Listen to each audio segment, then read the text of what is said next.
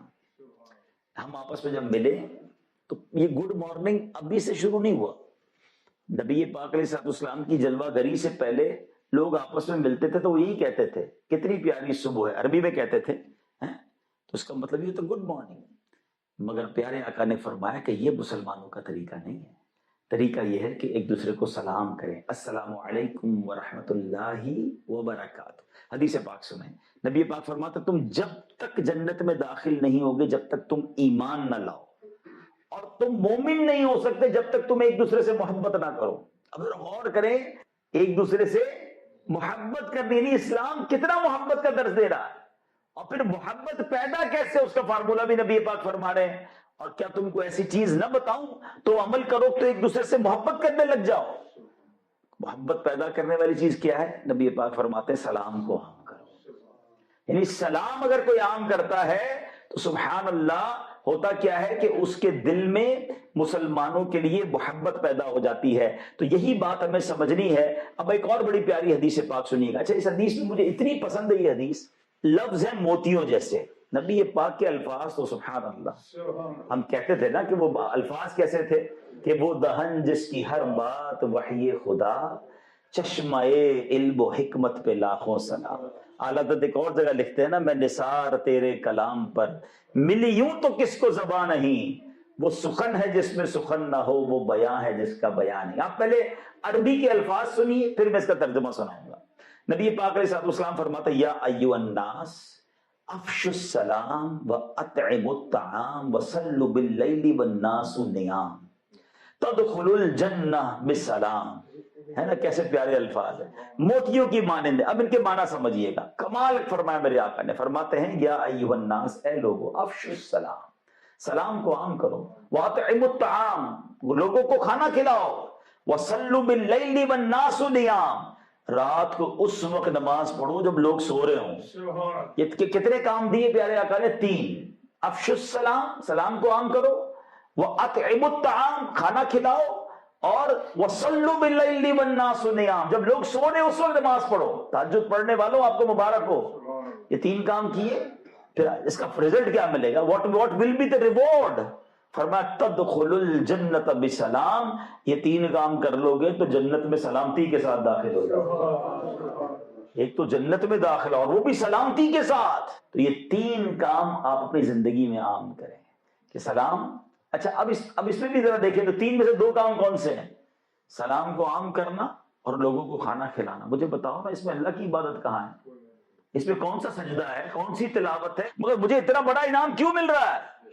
کیونکہ میرا رب یہ چاہتا ہے، شریعت یہ چاہتی ہے، اسلام یہ چاہتا ہے کہ لوگ مل کر رہیں، بھوکے کو کھانا کھلائیں، غریب کی مدد کریں، پڑوسی کا خیال رکھیں، مسکرا کر ملیں، کوئی آ رہا ہے غصے میں تو اس کو معاف کر دیں، کسی کو غصہ آ رہا ہے تو بدلہ نہ لیں۔ یہ سارے کام وہ ہیں جو سوسائٹی کو بہترین کرتے ہیں، اور ان سب کے اجر کیسے کیسے ہیں سنتے جائیے اور اپنے مسلمان ہونے پر فخر کرتے جائیے۔ انفارچونیٹلی جن کے پاس علم نہیں ہوتا، دین پڑھا ہوا نہیں ہوتا، وہ مسلمان ہونے پر شرمندہ گھوم رہے ہوتے ہیں۔ جب دوسرے ملکوں میں لوگوں کا حقوق العباد کے معاملات دیکھتے ہیں، ہیومینٹی کو دیکھتے ہیں، ان کے جناب کیئرنگ کے سسٹم کو دیکھتے ہیں تو کہتے ہیں یار کیا نظام ہے، انہوں نے کلمہ نہیں پڑھا لیکن جناب ان کے پاس تو تمام حقوق العباد کے معاملات ہیں، کتنا دوسرے کا خیال ہے۔ ارے ہمارے دین کو پڑھا آپ نے نہیں ہے، ورنہ خدا کی قسم اسلام تو وہ ہے جو جانوروں کے بھی حقوق بیان کرتا ہے، اسلام جانوروں کے ساتھ بھی بہترین سلوک کا بیان کرتا ہے۔ ایک بار نبی پاک علیہ السلام کہیں وضو فرما رہے تھے، پیارے آقا نے وضو کیا، ابھی وضو فرما رہے برتن سے، تو ایک پیاسی بلی قریب آئی، نبی پاک نے وہ برتن اس کے آگے کر دیا۔ میرا اسلام تو یہ ہے، میں دوسروں سے کیوں انسپائر ہوں؟ اگر میں اپنا خود اسلام نہیں پڑھ رہا اور اس پر عمل نہیں کر رہا تو یہ کس کا قصور ہے؟ یہ میرا قصور ہے۔ میرے دین کی تعلیمات تو اتنی شاندار ہیں کہ آج بھی اگر 100% اسلام کہیں کسی بھی سوسائٹی میں امپلیمنٹ کر دیا جائے تو وہ سوسائٹی دنیا کی بہترین اور دنیا کی سب سے پاپولر سوسائٹی ہوگی، کہ لوگ مثالیں دیں گے کہ جناب یہ وہ لوگ ہیں جو ایک دوسرے کا خیال رکھنے والے، معاف کرنے والے، درگزر کرنے والے، ایثار کرنے والے ہیں۔ آپ سنتے جائیے۔ اور یہ سلام تو کیسی کمال کی نیکی ہے۔ اب مجھے بتائیں نا، سلام کیا ہے؟ جب میں آپ سے ملتا ہوں کیا کہتا ہوں؟ السلام علیکم ورحمۃ اللہ وبرکاتہ، اللہ کی آپ پر سلامتی ہو، رحمت ہو، برکتیں ہوں۔ سامنے والا کیا کہتا ہے؟ وعلیکم السلام ورحمۃ اللہ وبرکاتہ، اللہ کی طرف سے آپ پر بھی سلامتی ہو، رحمتیں ہو، برکتیں ہو۔ مجھے بتائیں دونوں ایک دوسرے کو دعا دے رہے ہیں، جو گریٹنگ، جو ملاقات سلام سے شروع ہو رہی ہے، پھر جھگڑا کہاں رہے گا؟ میں تو اسٹارٹ ہی دعا دے رہا ہوں نا، آپ بھی مجھے دعا دے رہے ہیں، تو دوستی تو ہو جانی ہے، دشمنیاں کہاں بچیں گی؟ پرابلم یہ ہے کہ ہم سلام بھی اب نہیں کرتے، good morning, good evening, hello, how are you, کیا حال ہے جناب، اور سناؤ۔ مسلمان کی ابتدا ایسے نہیں ہوتی ہے۔ اچھا پھر سلام بھی پراپر کرنا نہیں آتا، السلام علیکم، السلام علیکم۔ اللہ کا نام ہے سلام، اللہ کا صفاتی نام ہے، دعا ہے، اور اس کی برکتیں 90 رحمتیں اسے ملتی ہیں جو سلام میں پہل کرتا ہے۔ سلام میں پہل کرنے کا کیا فائدہ ہے پتہ ہے؟ آپ جب سلام پہل کرتے ہیں نا تو اس کا مطلب آپ اپنے اندر تکبر کو ختم کر رہے ہیں۔ اچھا اب بندہ کبھی کبھی سوچتا ہے یار یہ اتنا آسان ہے تو لوگ ایسا کرتے کیوں نہیں ہیں؟ آسان نہیں ہے جناب، شیطان دل کو قبضہ کر لیتا ہے۔ میں کیوں سلام کروں؟ میں بڑا ہوں، یہ چھوٹا ہے، یہ پہلے سلام کرے۔ میں امیر ہوں، یہ غریب ہے، یہ میرا ملازم ہے، یہ پہلے سلام کرے۔ میں سلام کیسے کر سکتا ہوں؟ میرا یہ مقام ہے۔ یہی میں تو ختم کرتا ہے سلام، کہ اگر سلام میں پہل کر دے تو اسے 100 میں سے 90 رحمتیں اسے ملتی ہیں جو سلام میں پہل کر دیتا ہے۔ اگر آپ کو یہ کہہ دیا جائے کہ آپ دونوں جب ملیں گے 100 یورو ملیں گے، مگر 90 اس کو ملیں گے جو سلام میں پہل کرے، اب بتائیں کون ہے جو پہل نہیں کرے گا؟ یا 90 یورو ہر سلام پر؟ مجھے بتائیں 90 یورو زیادہ یا 90 رحمتیں زیادہ؟ غور کریں۔ اور سبحان اللہ، ہم چاہتے نہیں نا دل سے تکبر ختم ہو، ایکچولی یہ علاج بھی ہے۔ علماء نے فرمایا کہ اگر کوئی چاہتا ہے میرے دل سے تکبر ختم ہو جائے تو سلام کو عام کرے، سلام میں پہل کرتا چلا جائے، جس کو جانے جس کو نہ جانے، السلام علیکم، السلام علیکم ورحمۃ اللہ، آپ آگے بڑھ کے سلام کریں، انشاءاللہ آپ دیکھیں گے آپ کا دل عاجزی کا پیکر بن جائے گا۔ اور مزے کی بات بتاؤں، وہ لوگ جو اس زون میں ہوتے ہیں نا کہ میں کیوں سلام کروں، سامنے والا کرے، چھوٹی عمر کا ہے، کم پیسے والا ہے، میرا ملازم ہے، میں اچھا اس میں جو بظاہر مذہبی حلیے والا ہے اسے بھی اللہ پاک تکبر سے بچائے کہ یار یہ تو نماز بھی نہیں پڑھتا، میں نمازی، اس کو سلام کرنا چاہیے۔ نہیں، میں نبی پاک کا ایک انداز آپ کو بتاتا ہوں، سبحان اللہ صلی اللہ تعالیٰ علیہ وسلم، میرے آقا تو سب کے آقا ہیں نا۔ صحابہ کرام علیہ رضوان کہا کرتے کہ ہم جب پیارے آقا کی بارگاہ میں جاتے نا، اس سے پہلے کہ ہم سلام عرض کرتے نبی پاک سلام ارشاد فرماتے، میرے آقا سے بڑھ کر تو کوئی نہیں نا۔ اچھا صحابہ کرام کہتے کبھی کبھی تو ہم پلان کر کے جاتے تھے کہ آج جا کر ہم نے پہلے سلام کرنا ہے، مگر کہتے کہ اس سے پہلے کہ ہم سلام کریں سرکار دو عالم علیہ السلام سلام فرما دیا کرتے۔ بلکہ علماء تو ایک اور عشق بھری بات فرماتے ہیں کہ اگر آج بھی کوئی مدینہ شریف چلا جائے، سنیے گا ذرا غور سے، روضہ رسول پر جائے، اس سے پہلے کہ ہم سلام پیش کریں پیارے آقا اپنی عادت کے مطابق آج بھی سلام میں پہل فرماتے ہیں۔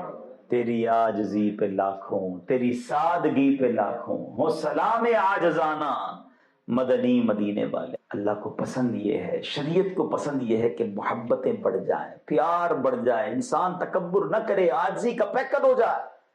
اور اس میں بھی نیکیاں کس طرح ہیں اب یہ بھی سمجھ لیجئے گا۔ اگر کوئی صرف السلام علیکم کہتا ہے تو 10 نیکیاں، ورحمت اللہ ملا لے تو 20 نیکیاں، اور وہ برکاتوں بھی شامل کر لیں تو 30 نیکیاں ملتی ہیں۔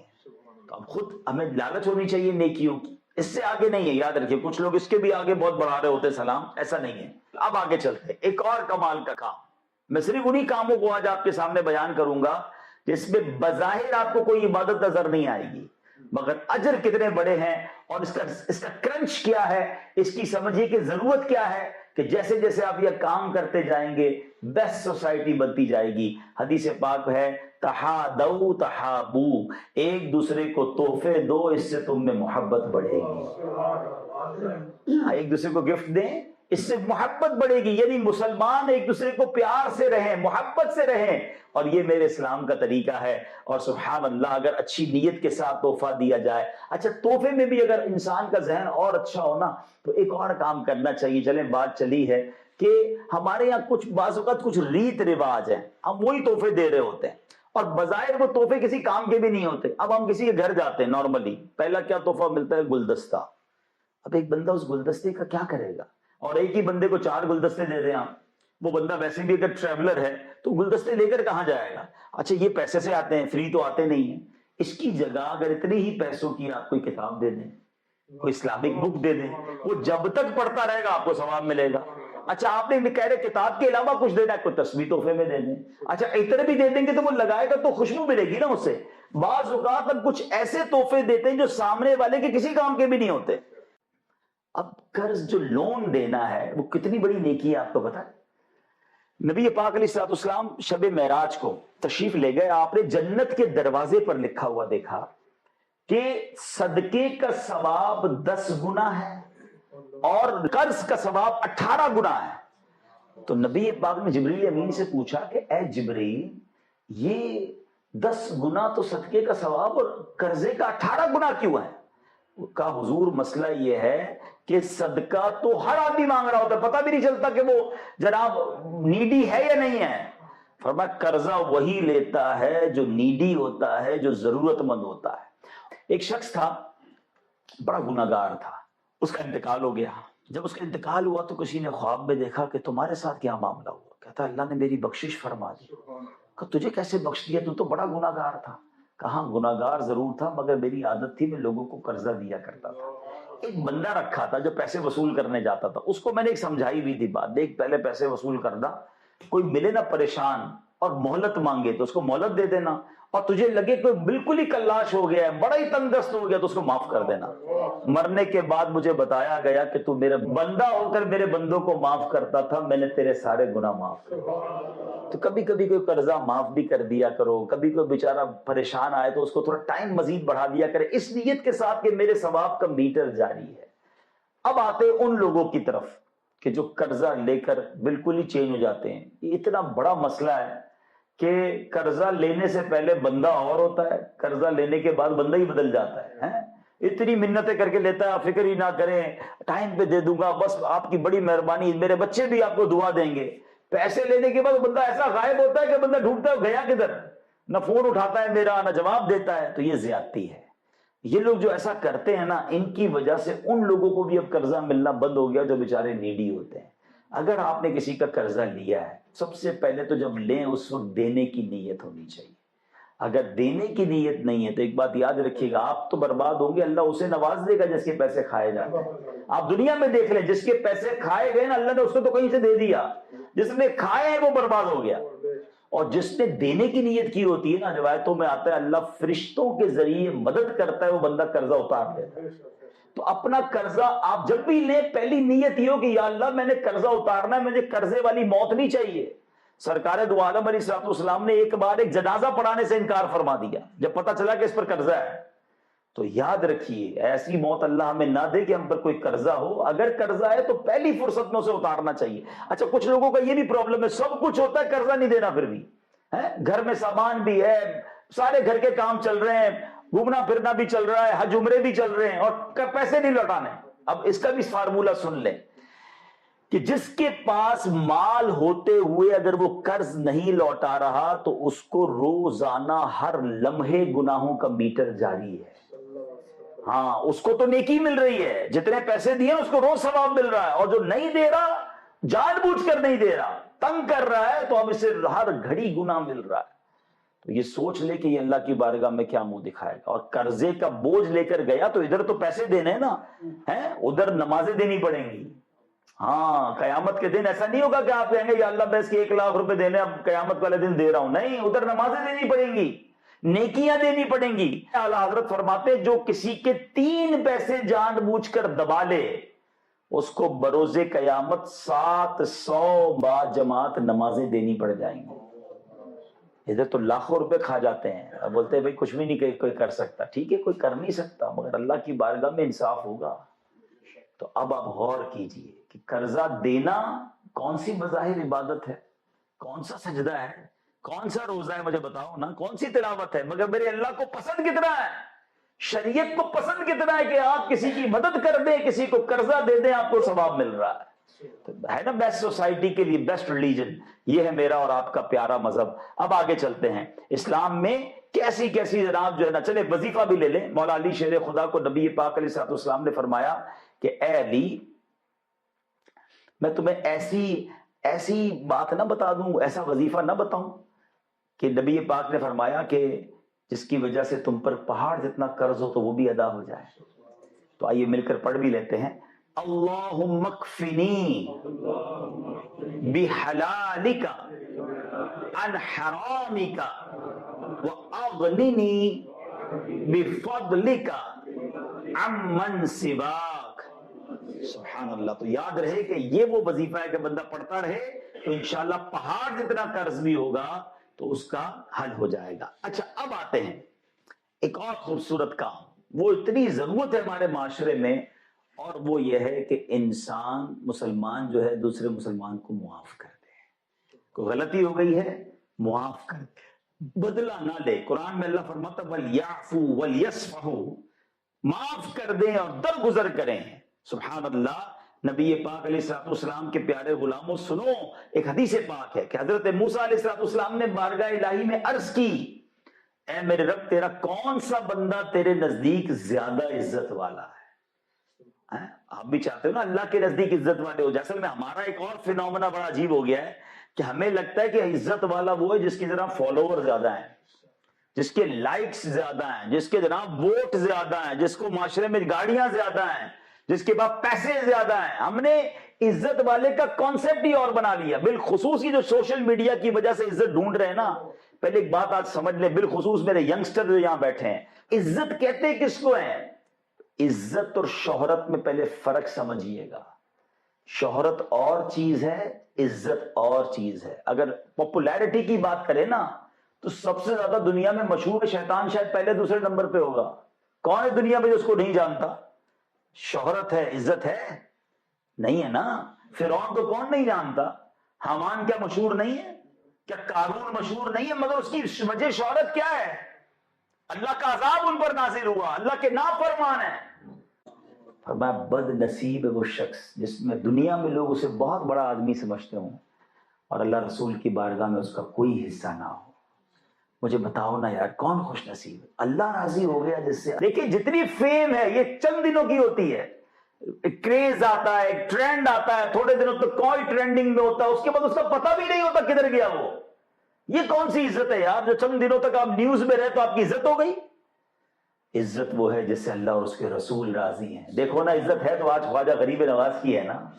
800 سال ہو گئے ہیں، آج بھی لوگ ان کا نام عزت سے لیتے ہیں. امام حسین کی عزت دیکھو نا، کربلا والوں کی عزت دیکھیں. آپ آگے چلیں تو مولا علی کی عزت دیکھیں، صحابہ کرام کی عزت دیکھیں. آج بھی نام لو تو سر ادب سے جھک جاتا ہے. اولیاء کرام میں دیکھیں تو داتا حضور کتنے سال صدیوں گزر گئی ہیں، دلوں میں بستے ہیں. اللہ والے جن سے اللہ راضی ہو وہ دنیا سے چلے بھی جائیں تو ان کی عزت باقی رہتی ہے. اور یہ اللہ کو ناراض کرنے والے زندگی میں ہی بے عزت ہو جاتے ہیں، تھوڑے عرصے تک مشہور رہیں گے. کتنے ایسے لوگ ہیں جو حرام کام کر کے عزت کمائی، مرنے سے پہلے ان کو اللہ معاف کرے ایسی بیماری لگ جاتی ہے کہ لوگ قریب نہیں جاتے. جنازے میں کتنے لوگ ہوتے ہیں یہ بتائیں نا، کون ان کو فاتحہ کرنے والا ہوتا ہے؟ کس کام میں لگ گئی ہے ہماری قوم کہ جناب ویڈیوز بنائیں گے، لائکس بنائیں گے، چاہے وہ حرام کرنا پڑے. یہ عزت نہیں ہے. حضرت موسیٰ نے اللہ سے کیا پوچھا کہ اللہ تیرے نزدیک سب سے بڑھ کر عزت والا کون ہے؟ اب جواب سن لیں. میرا رب فرماتا ہے کہ جو قدرت ہونے کے باوجود معاف کر دے. کنٹرول ہے، بدلہ لے سکتا ہوں. اچھا ہماری معافی بھی 2 طرح کی ہے. ہم معاف اس کو کرتے ہیں جس کا کچھ بگاڑ ہی نہیں سکتے. یار اس کے تو بڑے رابطے ہیں بھائی، بہت بڑا آدمی ہے، بڑے اس کے تو گارڈ وارڈ ساتھ ہوتے ہیں، چلو یار معاف کیا. اس کو کیا معاف کیا بھائی، اس کو تم بگاڑ ہی کچھ نہیں سکتے. مزہ تو یہ ہے کہ آپ سامنے والے کو مسل سکتے ہو، سامنے والے سے بدلہ لے سکتے ہیں اور پھر اللہ کی رضا کے لیے معاف کریں. یہ اصل معافی ہے نا. پھر کیا فرمایا اللہ نے؟ وہ سب سے بڑھ کر عزت والا ہے. اللہ اکبر. اے میرے پیارے اسلامی بھائیوں، اب یہ ایک حدیث یاد کر لیں، آپ کو انشاءاللہ زندگی بھر کام آئے گی. حدیث پاک کا خلاصہ ہے کہ جو معاف نہیں کرتا اسے معاف نہیں کیا جائے گا، جو رحم نہیں کرتا اس پر رحم نہیں کیا جائے گا. بس یہ یاد رکھنا. جب جی چاہے نا میں نے بدلہ لینا ہے، میں نے چھوڑنا نہیں ہے، میں نے اس کو تباہ کر دینا ہے، تو یہ یاد رکھنا کہ کوئی ہے جس کا مجھ پر بھی جو ہے نا آرڈر چلتا ہے. اور اللہ نے اگر مجھے پکڑ لیا نا، کیونکہ میری اور آپ کی خطائیں بہت ساری ہیں. اب مثال کے طور پہ شب قدر میں ہم نے ایک دعا بار بار پڑھی ہوگی آپ نے کیا دعا تھی؟ اللہم انک عفو تحب العفو فاعف عنی، اے اللہ تو معاف کرنے والا ہے، معافی کو پسند کرتا ہے، مجھے بھی معاف کر دے۔ بیوٹیفل دعا ہے، بہت پیاری دعا ہے۔ مگر میں آپ سے ایک سوال کرنا چاہتا ہوں، یہ کیسی دعا ہے کہ میں اللہ سے تو عرض کر رہا ہوں میرے مولا مجھے میرے صغیرہ گناہ بھی معاف کر دے، میرے کبیرہ گناہ بھی معاف کر دے، مگر آپ سے کوئی پوچھے آپ نے اللہ کے بندوں کو معاف کیا؟ نہیں میں نہیں معاف کروں گا، میں تو انتظار میں بیٹھا ہوں، بس موقع نہیں مل رہا یار۔ اس کے بچے کی جس دن شادی ہوگی نا، اس دن جا کے سب کے سامنے ذلیل کروں گا۔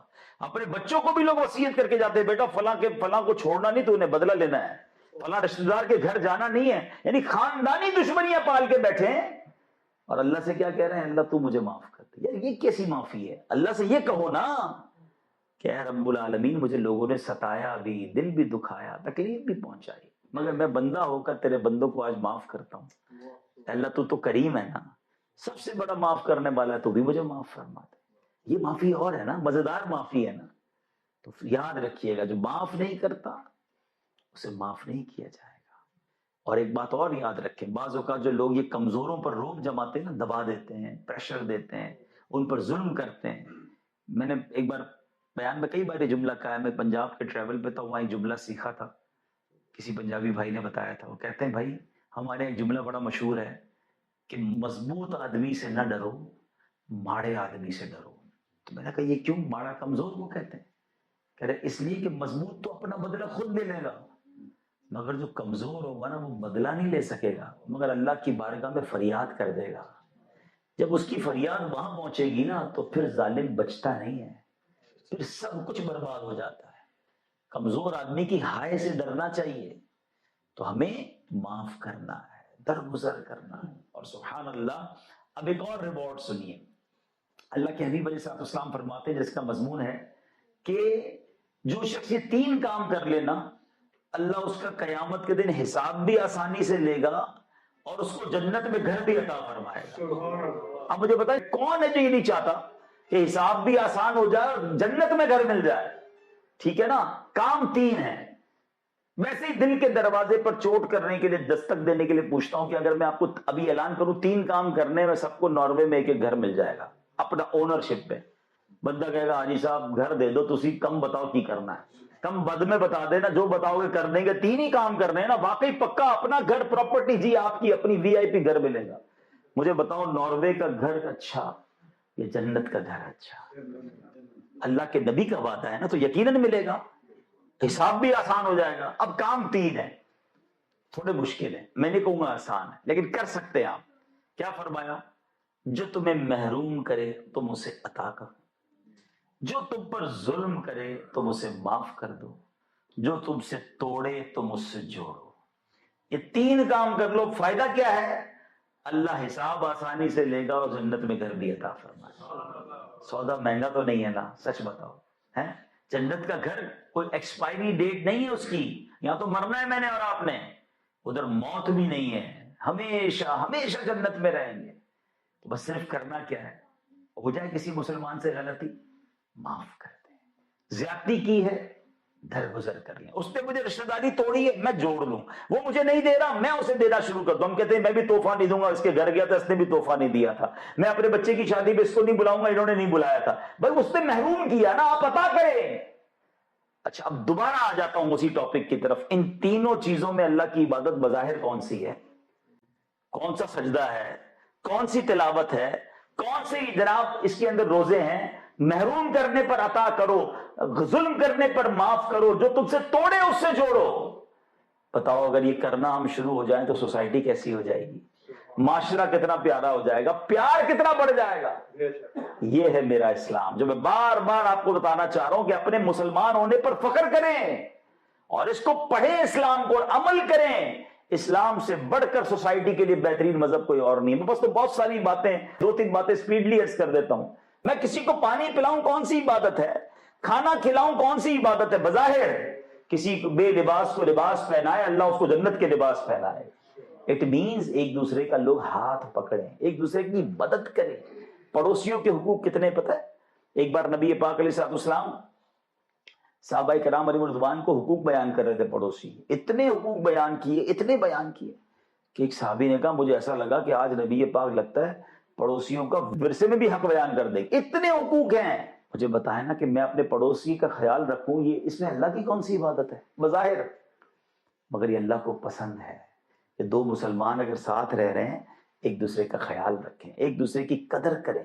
تو اس طرح کی کتنی عبادتیں، کتنے ایسے کام ہیں کہ ہم اگر یہ کرتے چلے جائیں تو میرا رب راضی ہو جاتا ہے۔ ایثار کتنی بڑی نیکی ہے پتہ ہے؟ ایثار کس کو کہتے ہیں؟ مجھے بھی چاہیے اور آپ کو بھی چاہیے، کسی مسلمان کو چاہیے اور ہمیں بھی چاہیے، ہم وہ اپنے سے پہلے اپنے اوپر پریورٹی دے کے کسی مسلمان کو دے دیں۔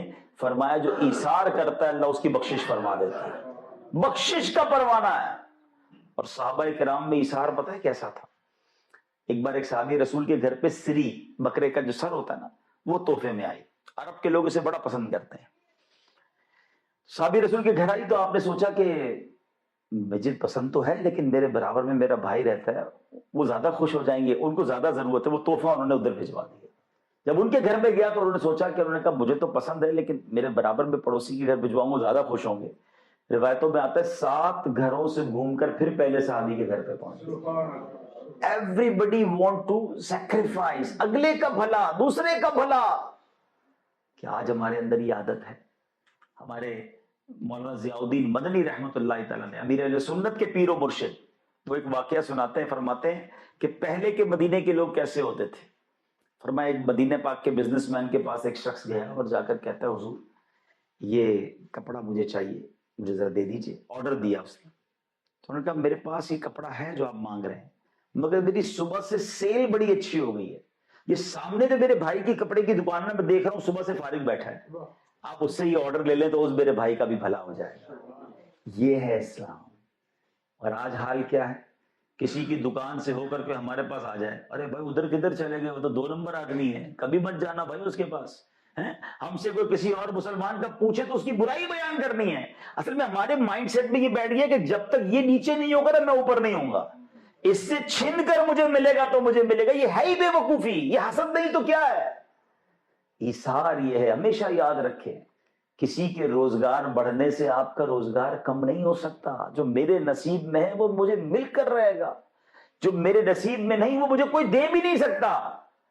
تو ہمیں دوسروں کا بھلا سوچنا ہے۔ اور بڑا پیارا ایک جملہ یاد کر لیجئے، کام آئے گا، سب کا بھلا سب کی خیر، سب کے بھلے میں اپنی خیر۔ ذرا مل کر دہرا لو، سب کا بھلا سب کی خیر، سب کے بھلے میں اپنی خیر۔ آپ دوسروں کا بھلا سوچیں، آپ کی خیر ہی ہونی ہے۔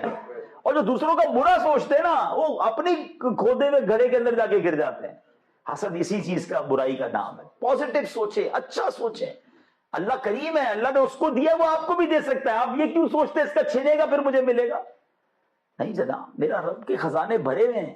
وَتُعِزُّ مَن تَشَاءُ وَتُذِلُّ مَن تَشَاءُ بِيَدِكَ الْخَيْرُ۔ بہرحال میرا وقت پورا ہو گیا، ورنہ تو ایسی ایسی باتیں دماغ میں مزید آ رہی ہیں کہ کتنے ایسی نیکیاں ہیں کہ بظاہر اس میں کوئی اللہ کی عبادت نظر نہیں آتی ہے، مگر کہیں مغفرت کے وعدے ہیں، کہیں جنت کے وعدے ہیں، کہیں شفاعت کے وعدے ہیں، کہیں نیکیوں کے وعدے ہیں، کہیں رحمتوں کے نزول ہو رہا ہے، کہیں برکتیں مل رہی ہیں، اللہ کی رضا مل رہی ہے۔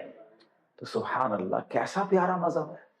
مسئلہ یہی ہے کہ میں دین سے دور ہو کر اگر اسلام کو سمجھنے کی آپ کوشش کریں گے سمجھ نہیں آئے گا۔ اسلام کو پڑھیں، اسلام کے اندر آئیں، پریکٹسنگ مسلم بن جائیں۔ آخری بات، اس بات کو اور اچھے انداز سے سمجھنے کے لیے ہم پر 2 بڑے حقوق ہیں، حقوق اللہ اور حقوق العباد۔ ٹھیک ہے، حقوق اللہ کیا ہے؟ میرا اور اللہ کا معاملہ ہے، نماز ہے، روزہ ہے، ٹھیک ہے نا، تلاوت قرآن ہے، میں زکوٰۃ دیتا ہوں، گناہوں سے بچے، بندہ گناہ کرے گا تو اللہ ناراض ہو جائے گا۔ یہ بندے کا اور رب کا معاملہ ہے۔ علماء فرماتے ہیں بندہ ساری زندگی حقوق اللہ پامال کرتا رہے، نہ کرے عمل، سچی توبہ کر لے، اللہ کریم ہے، وہ چاہے تو اس کے سارے گناہ معاف فرما دیتا ہے۔ بندے اور اللہ کا معاملہ ہے نا، مگر حقوق العباد کا معاملہ اللہ نے کمال طریقے سے رکھا ہے۔ شریعت کیا کہتی ہے کہ جب تک بندہ معاف نہیں کرے گا تب تک رب بھی معاف نہیں کرے گا۔ بتاؤ اسلام میں دونوں میں سے زیادہ سینسیٹیو کیا ہو گیا؟ حقوق العباد۔ تو اب بتائیے یہ کتنی پیاری سوسائٹی ہے، کتنا پیارا مذہب ہے جو لوگوں کے ساتھ بہترین رہنے کا درس ٹاپ پریورٹی پہ دیتا ہے۔ ہم میں سے بہت سارے وہ لوگ ہیں جو نمازی پکے ہیں، روزہ دار پکے ہیں، چہرے پہ بعض اوقات داڑھی بھی ہے، حج بھی کر دیا، زکات بھی دیتے ہیں، مگر بندے ان سے پریشان ہیں، گھر والے ان سے پریشان ہیں، پڑوسی ان سے پریشان ہیں، کاروباری لوگ پریشان ہیں۔ وہ یہ نہ سمجھے کہ میں اتنی ساری نمازیں پڑھ کے جناب آسانی سے جنت میں چلا جاؤں گا۔ ایک بار نبی پاک علیہ الصلوۃ والسلام نے، ایک صحابہ بیٹھے تھے، پیارے آقا نے سوال کیا، بتاؤ مفلس کون ہے؟ میں آپ سے بھی یہی سیم سوال کرتا ہوں، بتائیں مفلس غریب کون ہے؟ تو آپ بھی غالباً وہی جواب دیں گے جو صحابہ نے جواب دیا تھا کہ حضور جس کے پاس درہم و دینار نہیں، جس کے پاس پیسے نہیں، وہ مفلس ہے۔ ہم تو یہ سمجھتے ہیں نا۔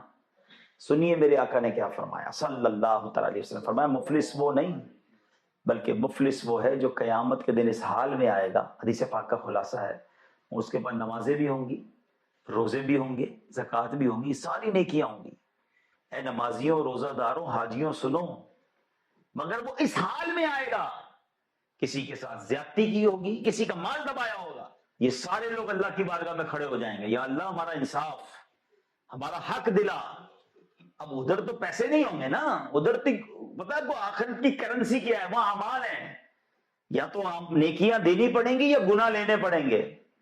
اب روایتوں کے الفاظ ہیں، ایک بندہ آئے گا اس کی نمازیں لے جائے گا، ایک مظلوم آئے گا اس کا حج لے جائے گا، ایک مظلوم آئے گا اس کے روزے لے جائے گا، ایک ایک کر کے ساری نیکیاں ختم، مگر بندے پھر بھی بچ جائیں گے۔ اللہ تو انصاف کرنے والا ہے، پھر ان مظلوموں کے گناہ اس ظالم کے سر پر ڈالے جائیں گے، اور پھر لوگوں کے گناہ اپنے سر پر لے کر جہنم میں جا رہے ہیں۔ تو یقیناً حقوق اللہ کرنے ہیں، مگر حقوق العباد سے غافل نہیں رہنا ہے۔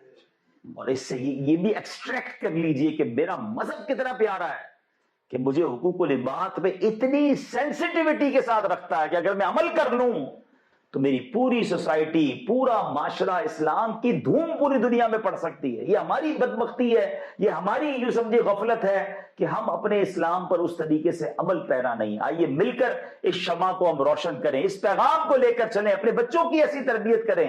خدا کی قسم جس نبی کے ہم امتی ہیں نا، ہم پر یہ ذمہ داری بنتی ہے کہ مجھے دیکھ کر لوگ کہیں کہ امتی ایسا ہے تو اس کے آقا کیسے ہوں گے، اتنا سچا امتی اس کے نبی کیسے ہوں گے، اتنا ایماندار اس کے نبی کیسے ہوں گے، اتنا با اخلاق تو اس کے آقا کا اخلاق کیسا ہوگا۔ مگر بدقسمتی یہ ہے کہ آج مسلمان کو دیکھ کر لوگ کہتے ہیں کہ اسلام اچھا مذہب نہیں ہے۔ آج مسلمانوں کو دیکھ کر گالیاں پڑتی ہیں اسلام کو، اس کی کیا جواب دیں گے قیامت کے دن اللہ کی بارگاہ میں کہ جن کی وجہ سے اسلام کو برا بھلا کہا جا رہا ہے۔